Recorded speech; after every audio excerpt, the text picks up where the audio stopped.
Do you think you know everything about the story of Sodom and Gomorrah? Get ready, because what we are about to reveal goes far beyond the commonly told narrative. These two cities, synonymous with sin and destruction, hold lessons that can change your perspective on life, choices, and their consequences. Why did God decide to destroy them so drastically? Was it really just because of sexual immorality? And more importantly, what does this have to do with us today? In this video, we'll dive into the true story of Sodom and Gomorrah, uncovering secrets and details that few know. If you're curious about how this biblical account can directly impact your life, be sure to like this video, subscribe to the channel, and share it with someone who loves thought-provoking topics. Let's explore together the untold truths about Sodom and Gomorrah. You think you know everything about the story of Sodom and Gomorrah? Well, get ready, because what we're going to reveal here goes far beyond what is told out there. These two cities, synonymous with sin and destruction, hide lessons that can change your perspective on life, choices, and consequences. Why did God decide to destroy them in such a drastic way? Was it really just because of sexual immorality? And more importantly, what does this have to do with us? Today, in this video, we're going to dive into the true story of Sodom and Gomorrah, unveiling secrets and details that few people know. If you're curious to find out how this biblical narrative can directly impact your life, like it and subscribe to the channel, and share it with someone who is also interested in subjects that challenge the mind and heart. Let's explore together what no one tells you about Sodom and Gomorrah. Sodom and Gomorrah are two names that carry a huge historical and symbolic weight. Imagine a fertile local region in the lush Jordan Plain, very close to the enigmatic Dead Sea. These cities that once prospered in wealth and influence were seen as a true oasis in the middle of the desert. However, behind all this opulence there was a society immersed in behaviors that made it infamous to this day. The inhabitants of Sodom and Gomorrah lived surrounded by abundance. It was a place that seemed perfect to build a comfortable life. But as we know, not all that glitters is gold. This prosperity ended up feeding an environment where fundamental values such as justice and hospitality were left aside. In their place grew attitudes of immorality and selfishness that spread like a plague, contaminating human relations. The cities so attractive to human eyes could not escape the watchful gaze of the divine. Their reputation for depravity and lack of compassion resonated to the heavens. It is intriguing to think how something so prosperous can hide so much darkness. But it is precisely in this contrasting scenario that the story of Sodom and Gomorrah begins to take shape, pointing to events that would change the destiny of its inhabitants in a way. Tragic wants to know how this reputation for decadence attracted divine wrath. Well, that is exactly what leads us to explore the next chapter of this impressive story. Life in Sodom and Gomorrah not only challenged the basic principles of human coexistence, but also plunged into a spiral of behaviors that revealed the complete abandonment of morality. Among the many sins that marked these cities, the unbridled violence, the oppression of the weakest, the corruption in social relations, and total lack of hospitality. Something seriously reprehensible in the culture of the time. However, what was most shocking were the acts of sexual immorality that surpassed all acceptable limits. These cities became synonymous with sexual depravity, disordered relationships, abuses, and practices that directly confronted the natural order. Were not only tolerated but celebrated by their inhabitants. The search for immediate pleasure, without respect for the consequences or the dignity of others, transformed Sodom and Gomorrah into an epicenter of perversions. It was as if the very concept of holiness had been swept from the heart of that society. In addition, the lack of compassion and indifference towards those in need were notorious in a land of abundance where resources were not lacking. The poor were neglected and treated as invisible. Instead of reaching out, the residents increasingly turned to their own interests, feeding a cycle of selfishness and inequality that contaminated all these sins. Added to the arrogance of a society that despised justice and mocked divine laws, formed a perfect scenario for judgment. The cities not only ignored God's commandments, they lived as if He did not exist.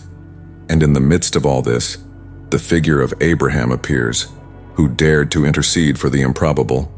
But was there still any spark of goodness in Sodom to be saved? Amidst the announcement of the imminent destruction of Sodom and Gomorrah, a figure emerges who exemplifies courage and compassion.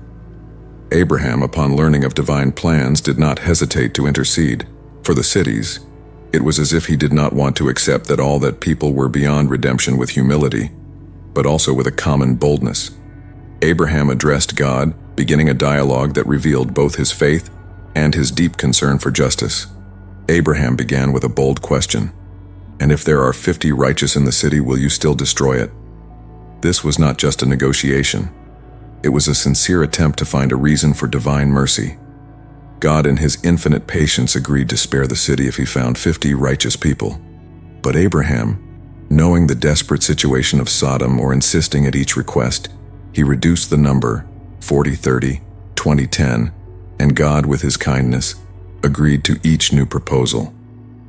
The most impressive thing about this intercession is not only Abraham's courage in arguing with the Almighty, but the deep sense of justice that he demonstrated. He wanted to believe that even in such a corrupt place, there could be a remnant of goodness. This attitude of Abraham reminds us that many times the truly righteous is the one who fights for others, even when everything seems lost. But did Sodom and Gomorrah have at least 10 righteous people? The answer leads us to an outcome that redefines the concept of judgment and mercy.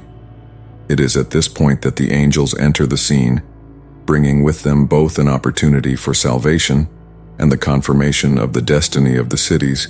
It was under the shadow of twilight that 2 angels arrived in Sodom, bringing not just a message but destiny in their hands. They were taken to the house of Lot, Abraham's nephew, a man who, despite living amidst the corruption of the city, still demonstrated virtues such as hospitality and respect for divine laws. This reception, however, was quickly threatened by the true face of Sodom. A mob of men surrounded the house, demanding that the visitors be handed over to practices that personified the immorality of the city. The situation revealed the level of depravity to which Sodom had reached. Not even the presence of visitors considered sacred in the cultural context was able to stop the perversity of its inhabitants. The angels, realizing the gravity of the situation, intervened, blinding the attackers and confirming that the city's destiny was sealed there. Sodom not only rejected hospitality, but demonstrated that its moral corruption had reached an irreversible point. With dawn approaching, the angels gave Lot and his family a clear order: flee immediately and do not look back, leave everything and everything behind. It was an instruction that carried not only a physical, but also spiritual urgency, a call to leave behind the old life and not carry with it the bonds of a condemned past. Despite the warning, Lot's wife succumbed to curiosity, or perhaps nostalgia, disobeying the order and turning into a pillar of salt, an eternal symbol of the consequences of disobedience. The act of fleeing Sodom marked not only the beginning of a new path for Lot and his daughters, but also the confirmation of divine judgment. What happened next was a spectacle of destruction that demonstrated the severity of divine wrath in the face of such iniquity. But the true weight of this story lies in what it teaches us about choices and their consequences. When the sun finally rose on the horizon, Sodom and Gomorrah were on the brink of their final judgment from heaven. God rained brimstone and fire, consuming everything in the cities, houses, crops, animals. Of course, their inhabitants. The destruction was complete, a visible testimony of divine wrath in the face of a society immersed in sin and corruption. What was once a region, Prospera, had now become a barren wasteland, a place marked forever as a reminder of what it means to defy God's laws. The intensity of the destruction was not just physical. It symbolized the breaking of a cycle of sin that had taken deep root in those cities. Sodom and Gomorrah were not destroyed simply because they had erred, but because they had persisted in their immorality, rejecting all opportunities for repentance. When the fire finally died down, what remained was a profound silence, as if even the earth itself mourned the sins that had been committed. For Lot and his daughters, who had managed to escape, the impact of the destruction was hard to ignore. They had left everything behind: their home, their possessions, their community, and now they carried only the memory of a world that no longer existed. The transformation of Lot's wife into a pillar of salt became an eternal warning. Looking back, both literally and figuratively, is holding on to the past. God wants us to abandon this scene of destruction marked the climax of the story, but it also opened the way for deeper reflection. What happened to Sodom and Gomorrah was not just an isolated event. In time, it was a sign for all generations, a reminder of the price of disobedience and the importance of living righteously. But have we learned this lesson? This question leads us to consider the universal implications of this story and the lessons it carries to this day. Lessons and reflections. What this story can teach us. The story of Sodom and Gomorrah transcends its time, place, offering profound lessons that echo to this day. These cities did not fall. Just because they made mistakes, they were destroyed. Because they used to change, the central message here is clear. When immorality, injustice, and selfishness become the basis of a society, the consequences are inevitable. It is not only about divine judgment, but about the paths we choose as individuals and communities. The destruction of these cities also alerts us to the impact of our choices. Just like Lot's wife, who looked back and got lost many times, we cling to what is wrong or destructive. Even knowing the consequences, this attachment to the past or to sin can prevent us from moving forward and experiencing the renewal that God offers us. The transformation into a pillar of salt is a powerful symbol of how disobedience can paralyze us. In addition, Sodom and Gomorrah teach us about the importance of justice and compassion. Abraham, by interceding for these cities, showed that even in the midst of the greatest darkness, it is worth fighting for those who still have hope. But we also learn that there will not always be enough righteous people to save a nation or a people. And when this happens, divine judgment is both just and necessary. This story is not just about cities that were instructed, but about a call for us to reflect on our own lives. Are we living according to the values that please God, or are we ignoring signs that something needs to change? This reflection leads us to seek an inner transformation, something that is only possible when we accept to follow the path of righteousness. The story of Sodom and Gomorrah is not just a narrative about cities that faced the wrath of God. It calls us to reflect on our own choices and the way we live our lives. Are we being fair and compassionate? Are we willing to abandon habits that we know are harming us? Or like Lot's wife, are we still looking back, clinging to what destroys us? Have you ever stopped to think about how your choices today are shaping your tomorrow? What lessons can Sodom and Gomorrah teach us about our current society?